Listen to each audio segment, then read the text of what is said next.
دانن چې دلته دا کم مبارک اجتماع جوړه ده دا تاسو ته معلومه ده چې زمونږ د یو محترم رور جناب عبدالغیور صاحب د واده د خوشحالی په سلسله کې جوړه شوې ده. رونو دا د رب العزت یو ډېر لوی احسان دی او د خدای لویه پیرزونه ده چې چاله خدای پاک خوشحالي راولي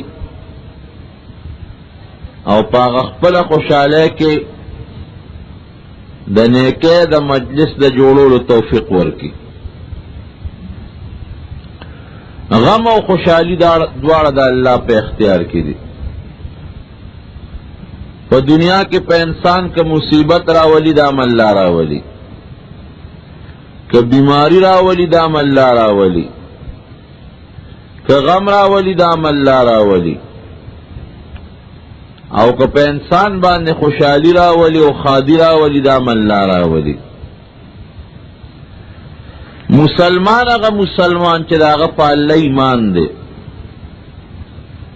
هغه له پکار دي چې په غم او خوشحالی دواړو کې هغه کار وکړي چې په کم خدای خوشحالیږي. نو رب العزت چې ته خوشحاله کې داسې مجلس جوړ کې لکه دا نن چې دلته جوړ دی. ګوره ټولې د خدای او د رسول خبرې دي، د خدای پاک او د هغه د خپل رسول صفتونه دي. نو چې یو سړی په خپله خاده کې دغسې پروګرام جوړ کړي، دې داسې وایي چې خدای تا زه خوشحاله کړم، زه به هم په دې خوشحالۍ کې تا ځان سره شریکوم، تا به هم خوشحالوم. نو خدای پاک به دې خاده کې نور هم خوشحالۍ ورله پیدا کړي. او ډېر رونی چې هغوی په خپلو خادو کې ناروا کارونه شروع کړي، هغوی پکې وي سیارونه، فلمونه، ډمې او سرودونه، هغه کارونو کې چې کم باندې الله خفه کېږي. د دې داسې مثال دی چې خدای تا خو زه خوشحاله کړم، ماله خو دې خوشحالي راکړه، خو تا به زه دې خپله خوشحالۍ کې نه خوشحالوم، تا به خفه کوم. نو چې د یو سړي سوچ دی چې زه خدای خوشحاله کړم خو زه نه خوشحالوم، ځکه په دغه نارواو څیزونو الله خفه کېږي، نو بیا وروسته خوشحالۍ د خدای په اختیار کې دي. هغه خادي بیا د خوشحالۍ په ځای په غم بدله، وروسته بیا په هغه خادۍ کې خوشحالي نه، سړی خفه، ښځه خفه، رشته داران خفه، او وروسته بیا ټول مسلمانان او اقربا او رشته داران په یو لوی غم کې مبتلی. نورو خپل خاده او خپل خوشحالی چې در باندې خدای راولي، په هغې کې کوشش وکړئ تاسو چې ځان سره خدای خوشحاله کړئ. نو نن زمونږ د دې کشر رو غیور جان صاحب خادي د واده دی او خدای په ډېره خوشحالي راوستله، ځکه د واده او د خوشحالۍ لویه خوشحالي. نو دی پکې دا کوشش وکړه چې مونږ په دې کې داسې مجلس جوړ کړو چې په هغې الله خوشحاله شي. نو خدای پاک دې ردي دا خادي بختوره کړي، الله دې په دوی خوشحاله کړي،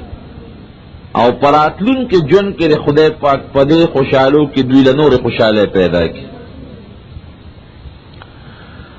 نورو د دنیا دا سلسله او دا نظام دا د انسان نه روان دی، زمونږ د انسانیت دا نظام. حضرت آدم علیہ السلام او دا هغه بیبي حضرت حوا علیہ السلام خدای پیدا کړل، او دا هغوی د دواړو نه خدای پاک د هغوی نسب جوړ کړ. څومره چې تاسو تر قیامته پورې وینئ، تر اوسه پورې وروستو دا ټول د دقه دوو انسانانو د آدم علیہ السلام او د هغه د بیبي حضرت حوا علیہ السلام اولاد دی. څه په یو وطن کې او څه په بل وطن کې، دا چا رنگون سپین او دا چا تور، سوک عرب دے او سوک عجم، سوک مسلمانان دے او سوک کافران، لیکن ټول پیدا دا یو انسان ندی او ټول مخلوق دا یو اللہ دی او ټول بندگان دا یو رب العالمین دی او دا ټول پیشی و دا قیامت پا دغا میدان کے دلوے خدای پا دربار کی کی. قرآن حکیم کے اللہ تعالیٰ فرمائی اے خلق دا اللہ نو یرے گے آگا خدای چی تاسوی دا یو نفس نہ پیدا کرے، خلقکم من نفس واحدت چی آگا دا آدم علیہ السلام وجود دے، وخلق منها زوجها او دا آدم علیہ السلام نے دا آگا بی پیدا کرا. آدم علیہ السلام چی کلا خدای پیدا کردیو دشو نو پا خوب کے تے خدای پاک دا گسا پختے روستا او دا غین ورطا بی پیدا کرا حضرت حوا علیہ السلام. وبص منہما رجالا کثیرا ونساء، بیا دا دغ آدم و حوا دا دوارنا خدای پاک دیر سری و دیر خز خوری وری پیدا کر. دا خدای پاک دا انسان نسل جوڑ کر،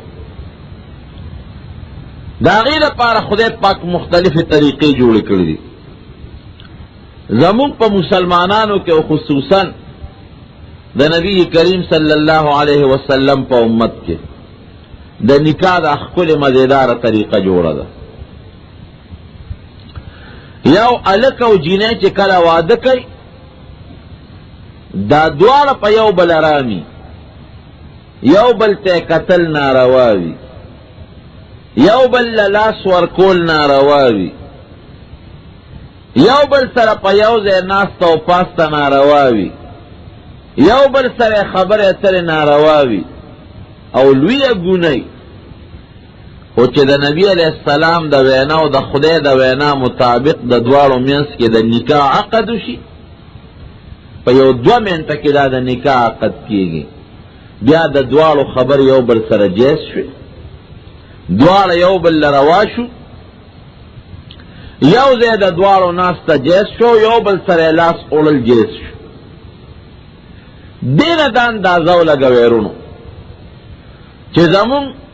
دا انسانانو دا صلو دا خضو یو بل سر نزدیکت دا بی دا خدیو دا رسول دا خبرنا بالکل نکیگی. زمون تعلقات بطول دا خدیو دا رسول دا خبر مطابقی او زمون جند او زمون خادی دا با پا اغا طریقی کم طریقہ چی مونگ لدا خدای خکول رسول دا اللہ پا وینا جوڑا کرد. رونو وعدہ چی سڑے کئی پا کم طریقہ با سڑے وعدہ کئی او بیا وعدہ با کئی چا سردا دو خبر استاسو مخیار سکو. پا کم طریقہ با سڑے وعدہ کئی او دا سڑی دا پارا او دا خز دا پارا دا کم مرگر انتخاب پکار دے. نبی کریم صلی اللہ علیہ وسلم یو خکل صحابی دی حضرت ابو ہریرہ رضی اللہ عنہ دی فرمائی چی ماتا نبی علیہ السلام دا وعدو اصول خول نوے فرمائل چی تنکح المرأة لأربعن، سڑی چی وعدہ کئی او یو خضا پا وعدہ غشت لکی گی نو سلور مقصد رسڑی پلاس کی. دا ہر سڑی او سوچی کی دا کمی خضا سر وعدو کم، دا چا لورو کم، دا چا خورو کم. نو نبی علیہ السلام دے خپل مبارک صحابی تا فرمائی چی سلور خبر دا سڑی پا لکی یا دا سڑی دا رشتہ دارانو پزلکی. لمالها باز خلق دیر پارا وعدہ کئی چی دا سی خضا پا نکاح والم چی اغی سر دیر زیاد مال و دولت راشی، زمکا و سر راشی، کور و سر راشی، یا دا وعدہ دا چی کم سامان نجہز دالو خلرگی دا و سر زیاد راشی. باز خلق دیر پارا ٹوپونا ہوئی. ولی جمالها باز خلق دول پسی ٹوپونا ہوئی یره کمال و سره نمی پروا نشته خو چې دا کومه جینۍ په نکاح اخلم چې دا ډولې وي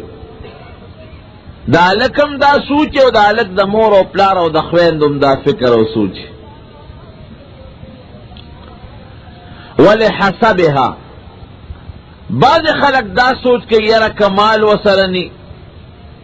ډول او جمال نی خو چې حسب او نسب یې کمانه څوک تپوسو کې چې تا واده کم ځای کړی دی چې زه کوله وویلی شم چې د فلان کی کاکا لور مې کړې ده د فلان کی خان د فلان کی نواب د فلان کی سړي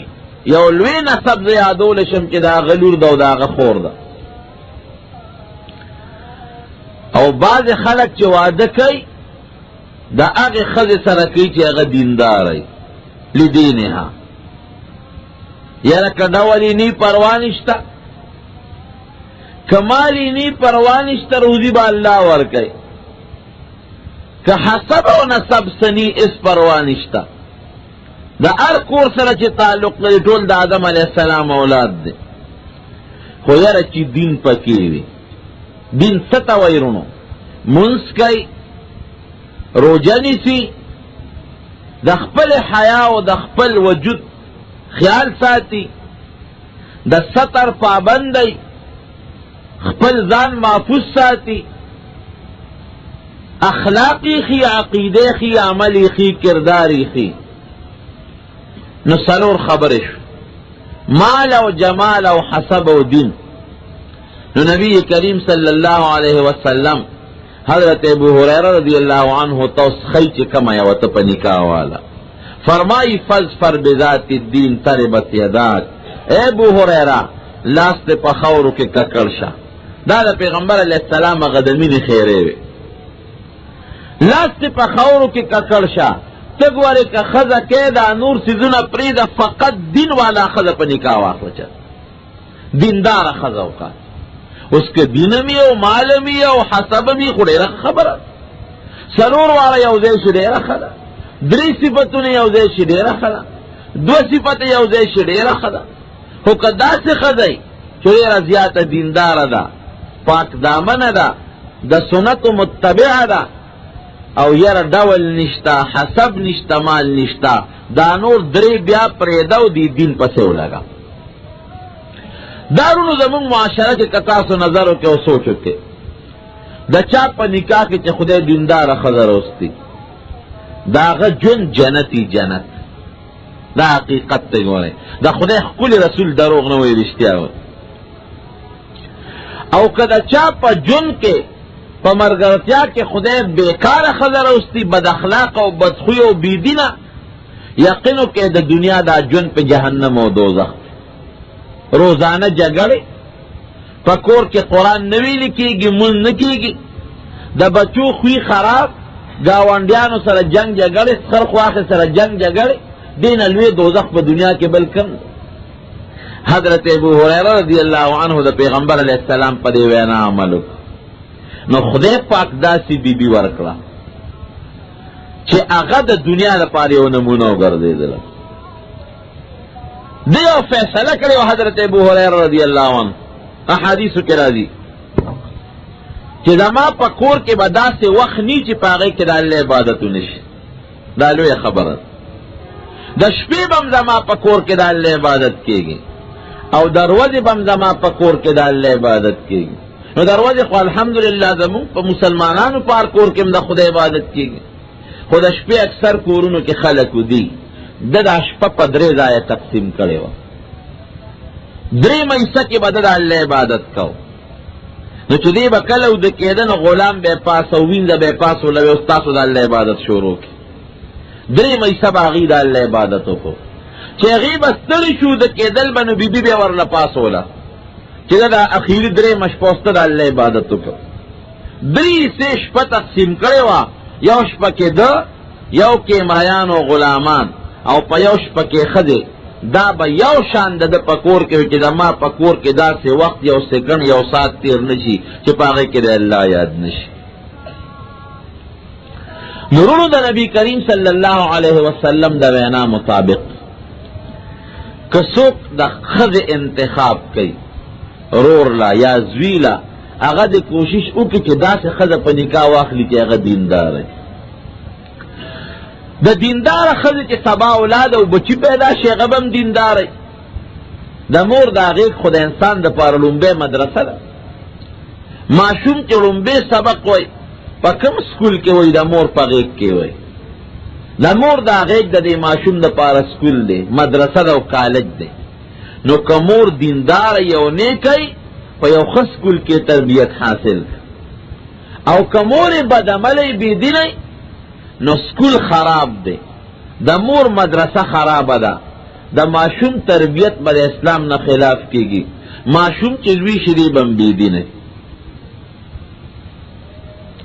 د نبی کریم صلی الله علیه وسلم په زمانه کې صحابه کرام هم په دې اصولو عمل کو. جن بدیدارو فحاشی او بدعملی او دا فتنې نه وي. حضرت عمر فاروق رضی الله عنه داغه په دا عادت و چې د مدینې منورې په کوڅو کې به چکر لګاو او د خپل رعیت حالات به معلومول چې څوک اوږې دی، څوک نار دی، څوک موړ دی، چاته څه ضرورت دی. یو ځل حسب دستور د مدینې منورې په یو کوڅه روان دی، چکر لګوي. یو ځای کې ودرېد، د دوو ښځو جنګ یې واورېد. په کور کې دننه دوه ښځې دي، اوس په جګړه دي. یو مور ده او بله لور ده، او دواړه د شپونکي په کور کې دي. دا چې کم کور کې جنگ شروع دا د ګډو او د چیلو د شپونکي کور دی. د مور او د لور جګړه ده. مور دې لور ته وایي بچې په دې پیو کې اوبه واچوه.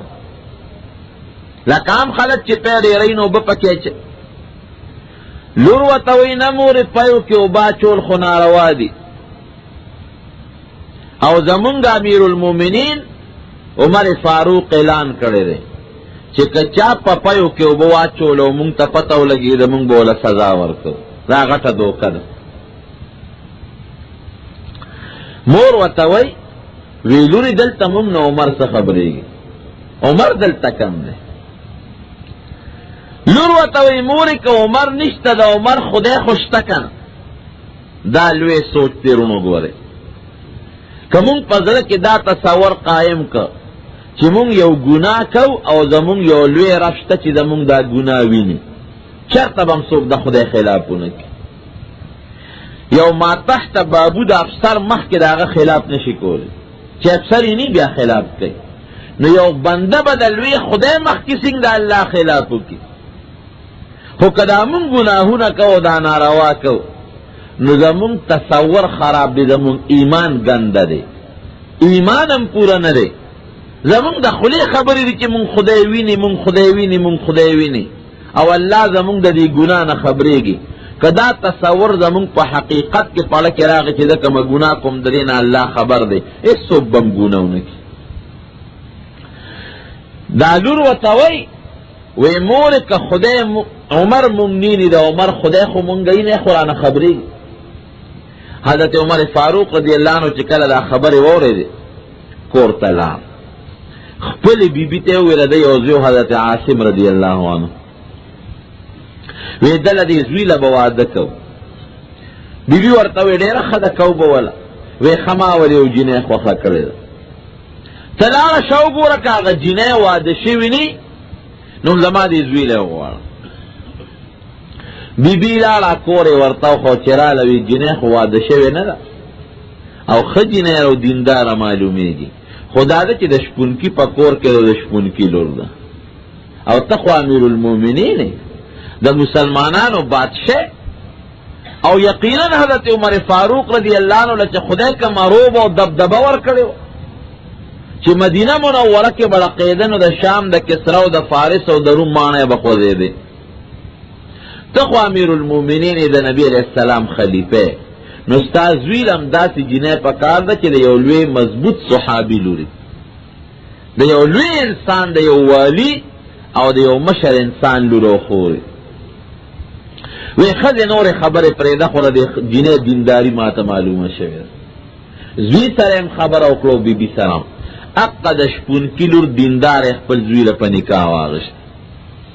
رب العالمین پکې څومره خیر پیدا کوس په دواړو کې. خدای پاک دا هغه عاصم ابن عمر د عمر د زوی او دا هغه پاک کی بی بی په اولاد کې عمر ابن عبدالعزیز رحمت الله علیه غوندې شخصیت پیدا کړ. دا د پاک کی بی بی او د پاک انسان د نکاح برکت او خیر. نو چې سړیم نیکی او جنیم نیکی رستو چې څومره اولاد پیدا کیږي تر نوسو پورې دا بټول نیکان او صالحان او کالک بدعملی او جنې بدعملی یا یو کس نیکی او بل بدعملی یقینو کې دی په خپلم بدعمل او چې څومره اولاد پیدا کیږي دا بم ټول ګنده او بدعملی. د نبی کریم صلی الله علیه وسلم زمانه ده. د پیغمبر علیہ السلام یو صحابی دی جلیل القدر صحابی او لوی جلیل القدر صحابی په دې ورته ویم چې د نبی علیہ السلام په عشق ځان قربان. حضرت سعد رضی اللہ تعالی عنہ دا یو سور وزو مسلمان دی. ډیر وخت د پیغمبر علیہ السلام سره نه تیر شوی. یو سو میاشت یا یو سو ورځې تیرې شوی دی او د شکل نه بدرنګه دی بې ډوله د رنګ نه تور دی او تاریخ لیکي چې شونډې غټې دي په مخ باندې غټې غټې دانی دي. ظاهر کې مخې خوبصورته نه دی. خدارونو یاد وساتئ د انسان د خدای نزدېکت پرنګ باندې او په ډول او په حسن نه دی. ان الله لا ينظر الى صورکم وی خدای ستاسو شکلونو ته نه ګوري. که شکل ته کتئ نو ابو لهب به جنت فردوس کې ناست. که په شکل جنت وی نو حضرت بلال ته به جنت بیا نه وی ملو شوی. حالانکه حضرت بلال رضی اللہ عنہ له خدای څومره مقام ورکړی دی. ګرځي په دې ځمکه او د پیزار کشار نبی علیہ السلام په جنتونو کې وری. نو رد ظاهر شکل بے دوله دی. نبی کریم صلی اللہ علیہ وسلم تراغ او ډیر په فریاد او په جړا نبی علیہ السلام تکینا جاړي نبی علیہ السلام. حضور پاک له خدای پاک داسې وجیبه خوې ورکړو چې د ټول امت لپاره د پلار حیثیت لرو. د حاجی صاحب محمد امیر رحمت الله علیه دا شعرونه تاسو اوریدل چې د قیامت پر ورځ به आवाज کی د محشر تک ہوتا. حاجی سے رحمت اللہ علیہ څنګه دی بشیر جان سے د محشر تگو را پاسه چې د پغاړه د کوثر ناست مصطفی او چې کوم وخت کې انبیاء کرام د سلم سلم اوازونه کوي نو نبی کریم صلی الله علیه وسلم به د خپل امت لپاره د خدای په دربار کې دعاګانې غواړي. فرمائی انما انا لکم بمنزلت الوالد للولد وستاسو دا پاردا سیم لکا پلار دا خپلو بچو دا پار. بہر کیف نبی علیہ السلام در صحابی راغ پا جڑا شورتا او پا دیر جڑا کی دا ضرب پا سوز نبی علیہ السلام تاوی اے دا خدای رسولا وی ما با جنت زان تپریدی ما با دا جنت حوری زان تپریدی ما با اللہ زان تپریدی. پیغمبر علیہ السلام تو فرمایا لکه سعد داول څه چل شوی وی کتا زماو دا اللہ تابیداری وکړه جنت پر امزان تپریدی او دا جنت حوری بر امزان تپریدی و اللہ بر امزان تپریدی او که زماو دا اللہ تابیداری دیو نکړه نو نه جنت زان تپریدی نه خدای زان تپریدی او نه د جنت حوری زان تپریدی. چل سره ولی پریشان ہے وی دا خدای رسول ما ایمان روڑ مسلمان شو پا کفر کے خلق مانا نفرت کو چیزا مسلمان شو ایمان میں روڑ ماوی دا خلق با مانا نفرت نکی یوسم مانا خلق نفرت کے نرا سر سوک یوزے ڈوڑے خوری چی پا کم جام و بوس کم پاغی سوکو بنس کی چا سر چی ناستیم سوک را سر یوزے مجلس نکی او کدا چانا لور خور غوالم سوک لور خور نراکی. نو زه په دې یریږم چې خدای دا خو تا ماله شکل را کړی دی، زما د دې شکل د وجې مانه خلک دا نفرت کوي. هسې نه چې د قیامت پر ورځ زما د دې شکل نه خدای ته نفرتونه کوي، ستا جنت رانه نفرتونه کوي او ستا د جنت حورې رانه نفرتونه کوي. په دې پریشان یم. نبی علیہ السلام او فرمایل نه که تا زما او د خدای تابعداري وکړه خدای به دې ځان ته نږدې کړي. ور ما وی د خدای نزدېکت په حسن او په ډول نه دی، جنت پر ځان ته نږدې کړي او د جنت حور ستا دی. نبی علیہ السلام ورته فرمایي لکه دې خبرو نه خو داسې معلومیږي لکه چې ستا واده تړلی کېږي. وی او صاحب واده تړلی کېږي خو ما له څوک لور خور کم ځای را کوي، ما سره څوک یو ځای ناسته پاسته نه کوي، لور خور به څنګه را کوي. نبی علیہ السلام آواز وکړ، یو صحابي حضرت اس کې خونو خو د پیغمبر علیہ السلام یو نږدې صحابي دی او ډېر زیات مالدار صحابي دی او د هغه یوه لور ده، یک تنها و ډېره حسینه او جمیله جینۍ ده. د بنو خزاعه قبیلې یو صحابي دی عمرو بن عوف رضی الله عنه. لور یې پیغله شوې و، نبي علیہ السلام ته یې ویلو چې زما لور پیغله ده، که څوک یې په نکاح چاله ورکوي نو ورکړي.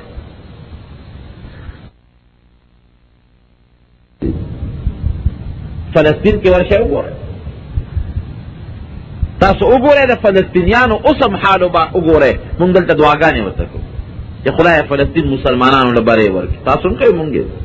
ټول مسلمانان یې کوي، ظلم پې دردېږي.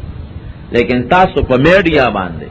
او په اخبارات او په رسایلو کې اوس هم وګورئ نو د هغې جینکۍ اوس هم په پتلون کې ګرځي.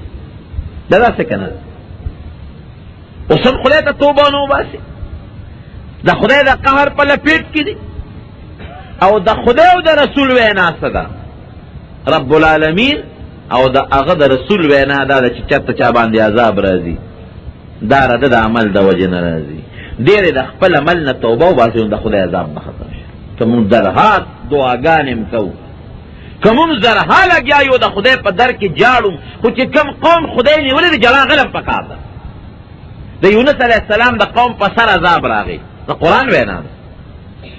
او خدای ته میدان ته ووتل او جړی جوړه کړه او چغې جوړې کړلې، رب العالمین ته هغه راغلی عذاب ختم. زمونږ د دې وطن یو ډېر لوی عالم دی مولانا شیر علي شاه صاحب.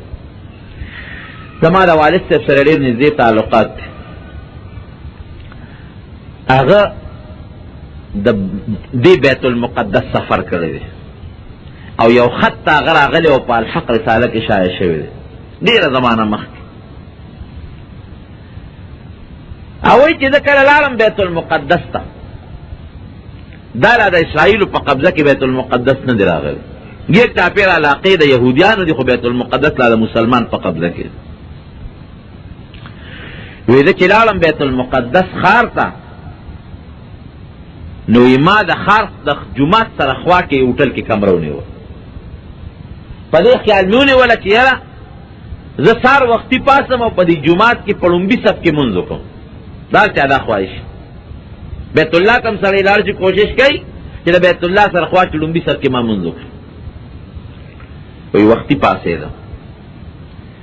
وی چې وختي پاسېدم جومات ته ورغلم، د جومات دروازې ته چې ورنږدې شوم دروازه بنده ده، مرکزي دروازه. ساعت تېرېږي او رڼا خورېږي او دروازه نه لرې کېږي. بلې له ورغلم وایي دروازې بندې. هلکې مې سودا شوه چې د جومات کې مونځ کېږي او که نه کېږي. چا نه مې تپوس وکړ چې دا جومات دا دروازه کومه یوه ده؟ وایي چې مولانا صاحب هغې دروازې له ورشه، اوس به امام صاحب راشي دا دروازه به کولوشي. وی لږ ساعت انتظار مې وکړ، یو ګاډی راغی، اوږد موټر راغی او د هغې نه یو سړی راکوش. د جومات سره خوا کې د ګاډو د درولو ځای و هغې کې یې ګاډی درول او چې کوم سړی ته راکوس یو سګرټ یې په لاس کې دی، سر یې سرتور دی،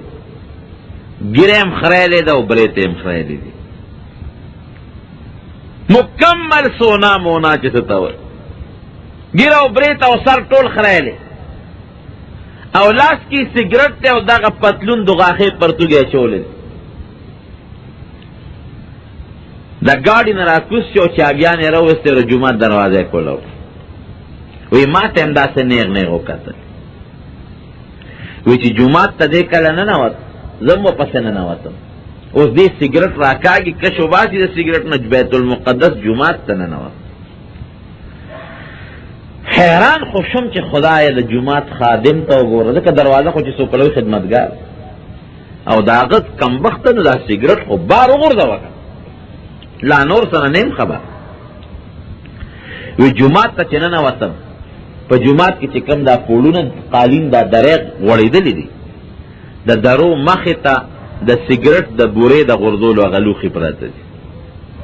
چا کې نیم سیګریټ پروت دی چا کې راکوټه پروت دی چا کې تشبوره پراته او دا سړی نه غوړه ا سیګریټ په لاس کې نیولې د لوډ سپیکر بٹن له تقوا کو بانګې شروع کړ یو ځل الله اکبر و یو ځل د سیګریټ نه کشرا کوي بیا و اشهد ان لا اله الا الله د سیګریټ نه کشرا کوي سیګریټ هم خلاص شو بانګ هم خلاص شو ویسه کې ناستم او ډېر پریشان چې خدای دا غ جمعات چې یو وخت زمون قبله و چې د پاسه شپاړس میاشتې نبی کریم صلی الله علیه وسلم سره صحابهونه دې ته مونځ کړی او اوس هم دا غ جمعات په فنا کې د هغې خوا کې د مقدسو او د لویو اکابرو او یو پیغمبرانو قبرونه دي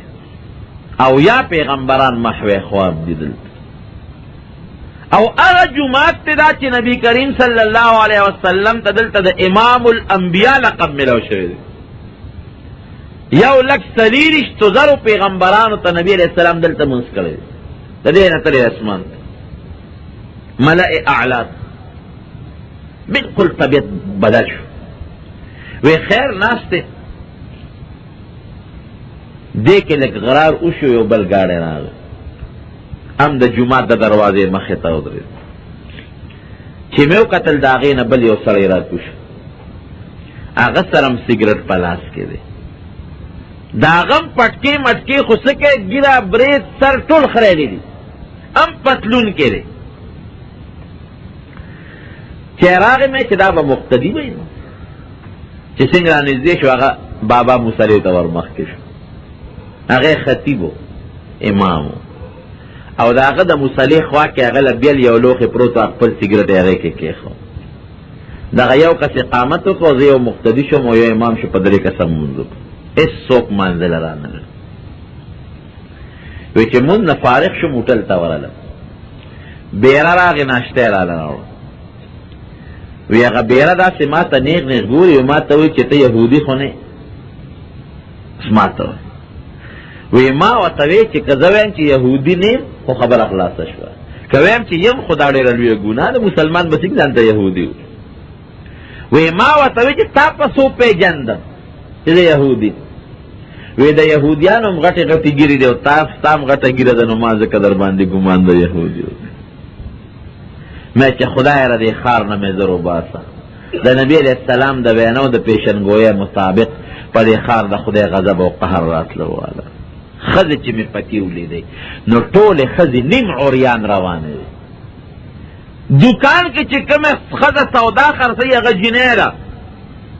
د هغې لوپټه او برقه نشته د هغې مټې او پتونان ښکاره کېږي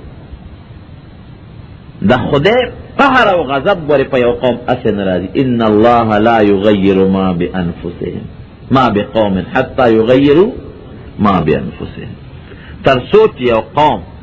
خپل حالت نی بدل کړي خدای پاکې نه تباه کوي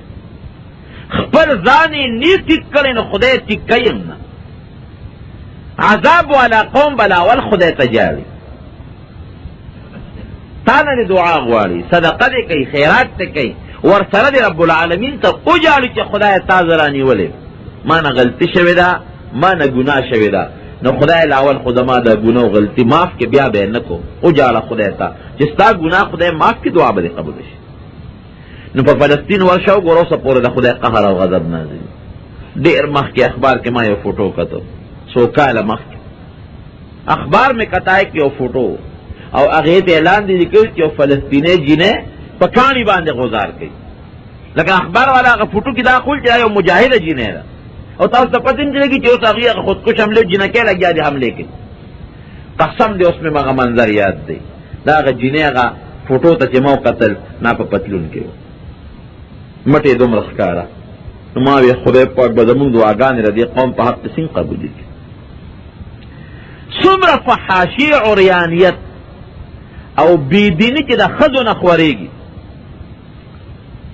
دا ښځې د سړو دپاره د ګناه جالونه دي. نبي علیه السلام فرمایي حبایل الشیاطین یې ورته ویلي، د ښځې په ذریعه باندې شیطان د سړو ښکار کوي. څومره چې دا سړي ناروا کوي او حرامو کې مبتلا دي. دې کې ګورئ که تاسو اندازه ولګوئ نو 50-60% به د ښځو کردار وي. جامه به ترې غواړي، هغه جامه به د سړي په وس کې نه نو په حرامو به مجبوره شي. ښه کور به ترې غواړي، به د سړي په وس کې نه نو په حرامو به مجبوره شي. ښه خواهشات به ترې غواړي او د دنیا آرایش سامان به ترې غواړي، د سړي په وس کې به غني، په حرامو به مجبوره شي. بنیاد یې ښځه ده، د ښځې مکر او فریب او دجل. او لوی لوی خلق حضرت آدم علیه السلام د جنت نه چې راغی، نبی کریم صلی الله علیه وسلم په خپله فرمایي، د بخاري حدیث دی، د څه د وجې نه د جنت ته راغی؟ د حضرت حوا رضی الله تعالی، اگر چې د خدای طرف یو مقدره حدیث کې راځي لولا حوا لم تخن انثى قط، حدیث کې راځي. دا غیر پس تاسو اندازه ولګئ د بني اسرائیل حالات وګورئ. لوی لوی اکابر اولیاء د ښځو په ګرفت کې راغلي، لوی لوی اکابر. بني اسرائیلو کې یو نیک سړی تیر شوی، یو بزرگ انسان. اجل د ښځو مکر او فریب درته دې لپاره درته یم چې تاسو د خپلو خویندو میندو د ښځو اصلاح وکړئ او د مکر او د فریب او د ډېرو مشورو نه به یې ځان ساتئ. یو ډېر لوی بزرگ تیر شوی دی، هغه ته الهامن یا د پیغمبر په وساطت خدای پاک دا خبر اړه ته واچوله چې ستا به 3 دعاګانې خدای قبلوي. ته چې کومې دعاګانې غواړې 3 دا به دله خدای هغه قبلوي چې ته څنګه غواړې. اوس موږ دعا کوو نو خدای پاک دعاګانې قبلوي خو په مختلفو شکلونو. دا خو نیک سړی و، دا نیکان خلک سادهګانه مې ډېر د دنیا په دې وي پچیتو په دې لانجو مانجو ډېر نه پوهېږي. چې کور ته راغی بیبي ته یې الوې چې ښځې ما ته خو دغسې حالات معلوم دي چې زما 3 دعاګانې خدای پاک قبلوي. اوس به په مشوره کښېنو 3 دعاګانې به د خدای نه وغواړو. دا ښځه ورته وایي وی سړیه داسې کار دی چې 2 دواګانې ځان له وغواړو، یو پکې ما له وغواړو. خاوند ورته وایي دا بوډا بابا نیک سړی دی، بزرگ دی، وی ښځې ته به اوس څه ګن غواړئ؟ خو د خدای نه به جنت وغواړو، د خدای رضا به وغواړو، د دنیا ښکلی ژوند به وغواړو. وی نه سړیه په هغه دو چې د خدای نه ته څه غواړئ غواړه، یو به خامخا ماله غواړې، زما در باندې حق دی. وی ته څه غواړې؟ نو د ښځو مطالبې تاسو ته خپله معلومې دي. وی زه دا غواړم چې ما خدای پاک واپس د 1400 کالو پیغله کړي، دا ټیټه ملا مې خدای رانیغه کړي، دا غاښونه چې مې د خولې نه وتي دا له خدای واپس برابر کړي، او شکل مې خشته او مزېدار شي. دا فطري تقاضا ده د ښځو حسن فحسن. د تعایش دې سامان ته نه ګوره، پوډر او سرخي او دا قسم قسم نخرې. د سړي په واده که تو ګورې د هلک په واده به 2 روپۍ لګي او د ښځې په واده باندې به په زرګونو روپۍ لګي. په یو جوړه کې هم د ښځې واده کېږي، خو چېرته تاسو لیدي چې یو ښځې په واده کې 2 یا 3 جوړې پوره شوي؟ په سلګونو جامې او جوړې او یو جوړه د زرګونو روپو. دا فطري تقاضا ده، حالانکې قمقلین دي. په 500 او 600 روپۍ جوړه جامه به والي، او چې پردي واده له لاړه شي نو هغه غټ ویډیو په لمن کې راواچي کور ته به یې یوسي، او بې شرمه خولې به پې بیږي په پردي واده کې. او د بدقسمتۍ نه زمونږ د سړو ډوډۍ مخکې د ښځو وروستي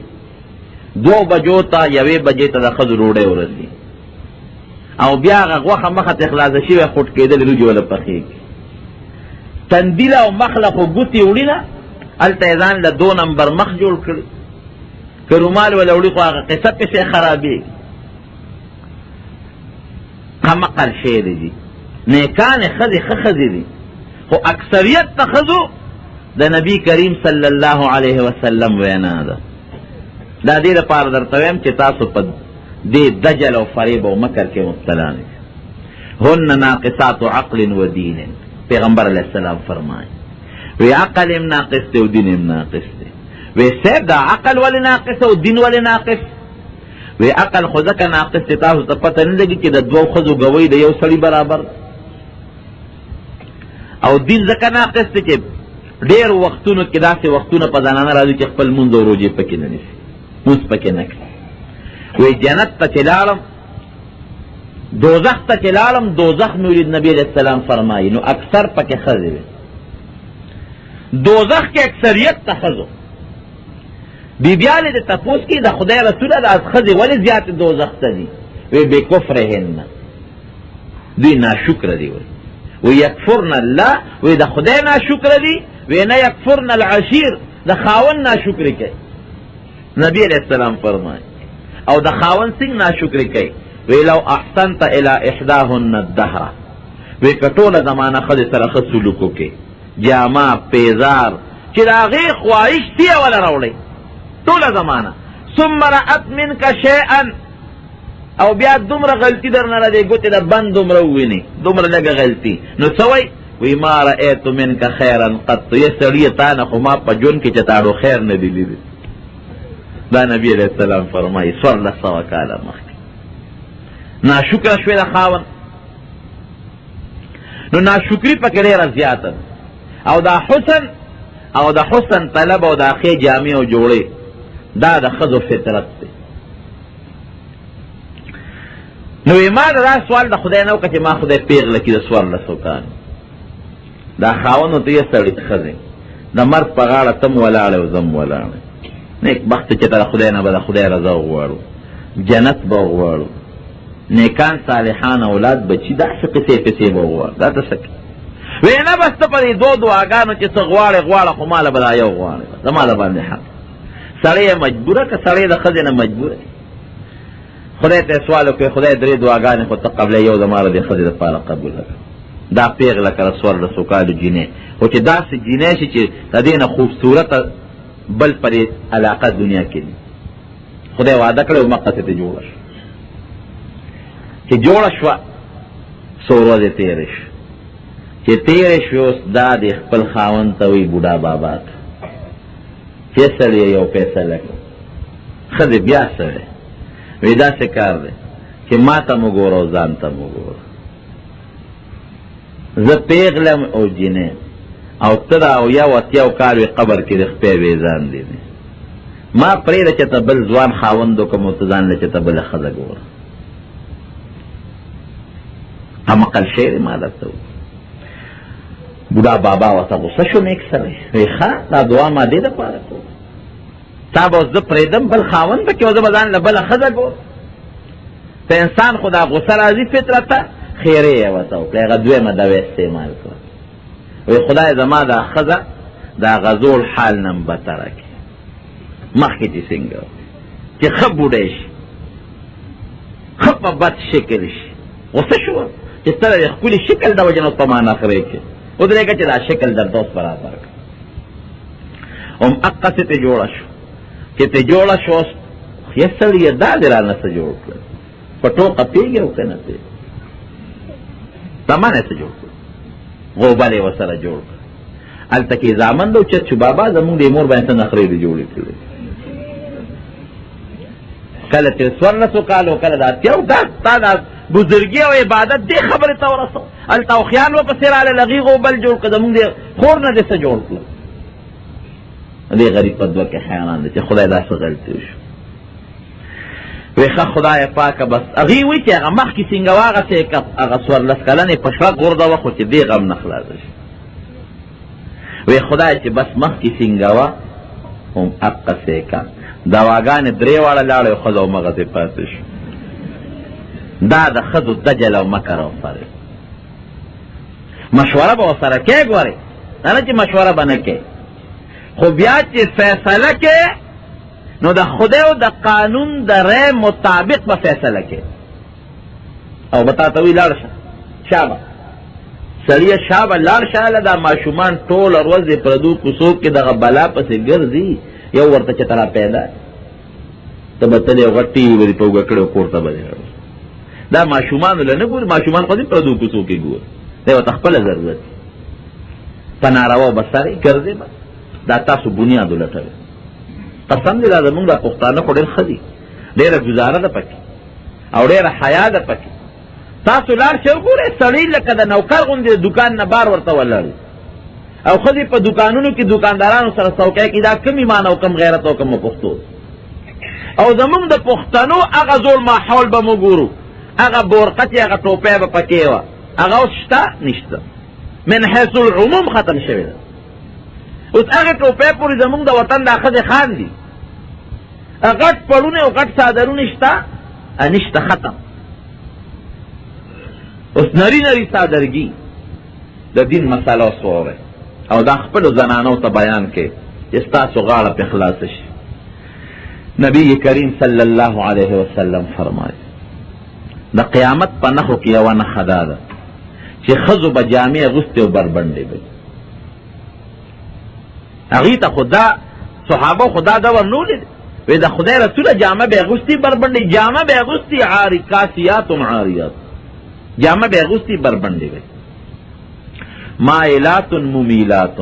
ځان به سړو ته مایل کوي سړي به ځان ته رامایل کوي او چې پلا رځي رؤوسهن کاسنمة البحث سرونه به داسې وي عربو کې یو قسم اوښانو د هغه قبان به اوږدو او داسې یو طرف ته به مایلو نو چې پلا رځي نو دا سر به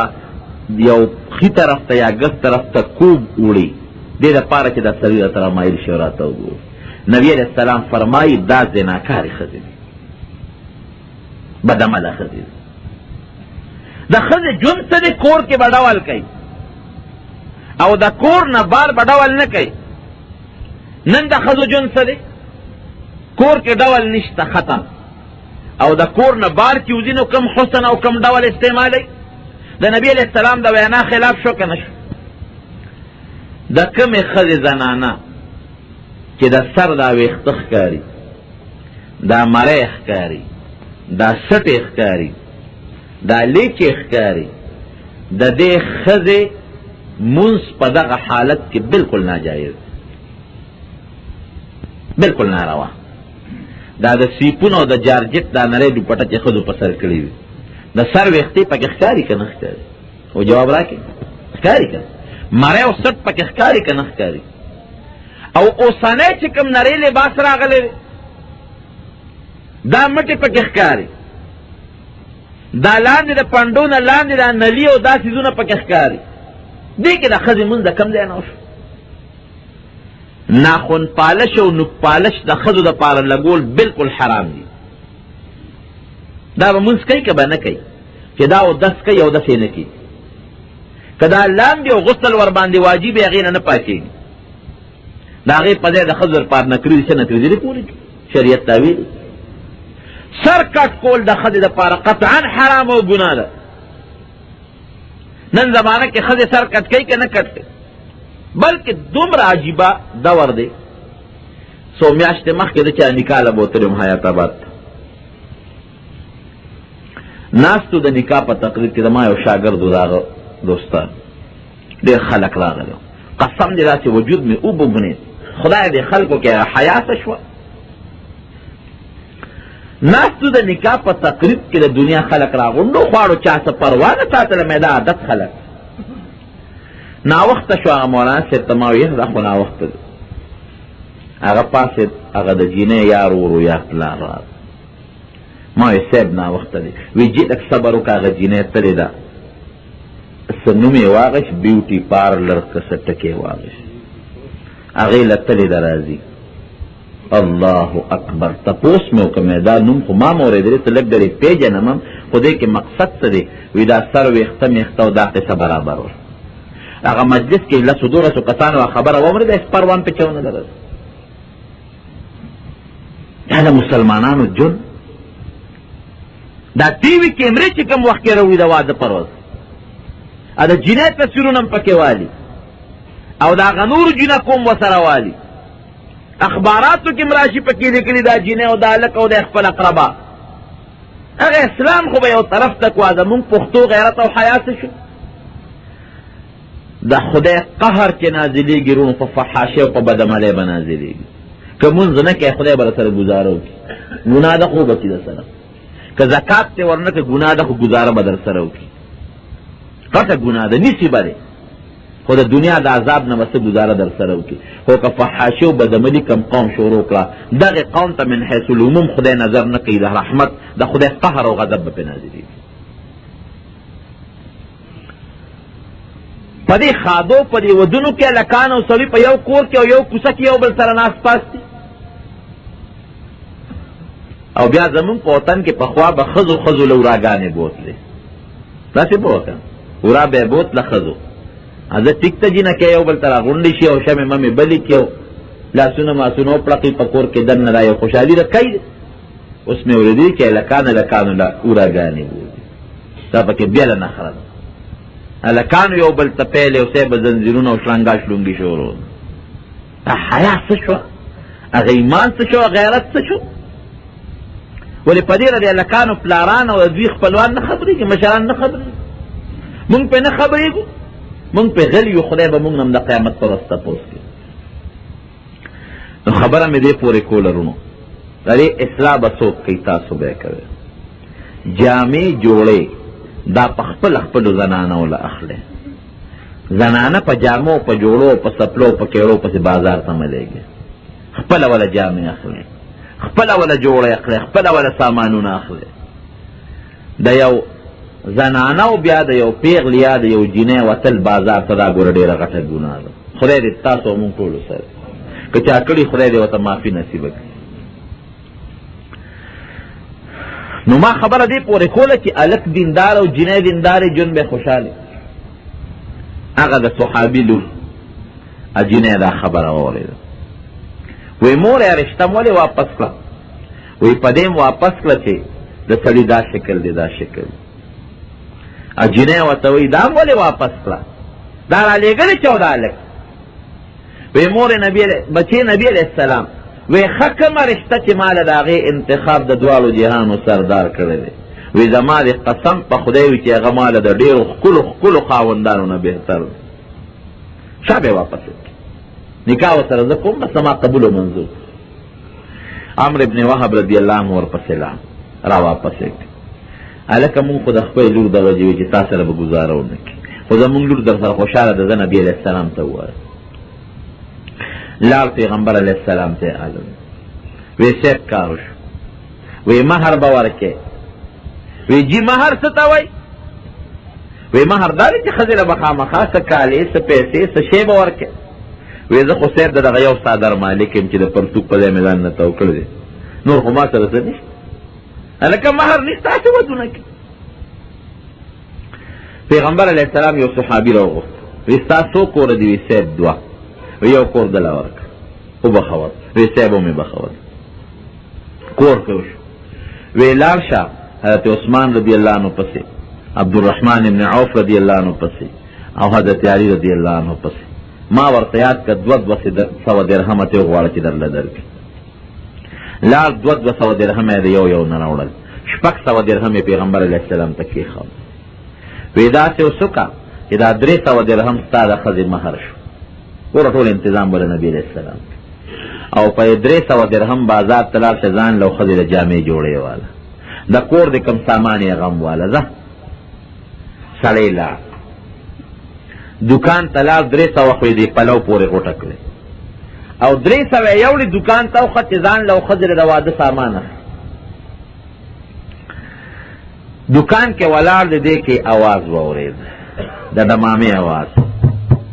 دمامه ډنګېږي بازار کې یو سړی اواز کوي منادي خدای مو بخه